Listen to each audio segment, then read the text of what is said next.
South ఆఫ్రికాతో జరుగుతున్న మూడో వన్డేలో టీమిండియా మళ్ళీ టాస్ ఓడిపోయింది. అయితే టాస్ విషయంలో జరిగిన ఒక పెద్ద వింత సంఘటన ఏంటి అంటే, ఈ సిరీస్‌లో వరుసగా 3 మ్యాచుల్లో కూడా టీమిండియా టాస్ ఓడిపోవడం కేఎల్ రాహుల్‌ని షాక్‌కి గురిచేసింది. వన్డేల్లో టీమిండియా మళ్ళీ టాస్ ఓడిపోయినా కూడా టాస్ గెలిచిన South Africa captain Aiden Markram bowling ఎంచుకున్నాడు. అయితే ఇక భారత్‌ను బ్యాటింగ్‌కు ఆహ్వానించాడు. ఊహించినట్టుగానే చివరి మ్యాచ్‌లో యువ ప్లేయర్ ఆర్‌సీబీ స్టార్ అయిన రజత్ పటీదార్‌ను అవకాశం ఇచ్చింది కేఎల్ రాహుల్ సేన. అంటే ఈ మ్యాచ్‌లో రజత్ పటీదార్ అంతర్జాతీయ క్రికెట్‌లోకి అరంగేట్రం చేశాడనమాట.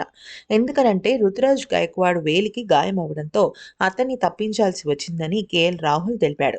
సీనియర్ స్పిన్నర్ కుల్దీప్ యాదవ్‌కు రెస్ట్ ఇచ్చాం కాబట్టి అతని స్థానంలో యజ్వేంద్ర చాహల్‌ను తుది జట్టులోకి తీసుకొచ్చారు. అంతేకాకుండా ఈ మ్యాచ్‌లో ఈ తుది జట్టు విషయంలో 2 మార్పులు చేశారు.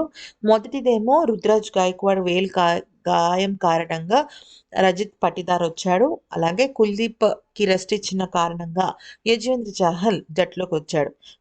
ఇక ముందుగా బ్యాటింగ్ చేయడం ఇబ్బందేం లేదని 2 ఇన్నింగ్స్‌లో వికెట్ ఒకేలా ఉండే అవకాశం ఉంటుందని, గత మ్యాచ్‌లో మంచి పొజిషన్‌లో ఉన్నా మేము చివర్లో తడబడ్డామని, 40 పరుగుల వ్యవధిలోనే 5 వికెట్లు కోల్పోవడం మా విజయావకాశాన్ని దెబ్బతీసిందని చెప్పుకుంటూ వచ్చాడు. ఏది ఏమైనప్పటికీ కూడా గత 2 మ్యాచుల్లో జరిగిన మ్యాచెస్ కంటే పిచ్ ఈ మ్యాచ్‌లో బావుందని తెలిపాడు.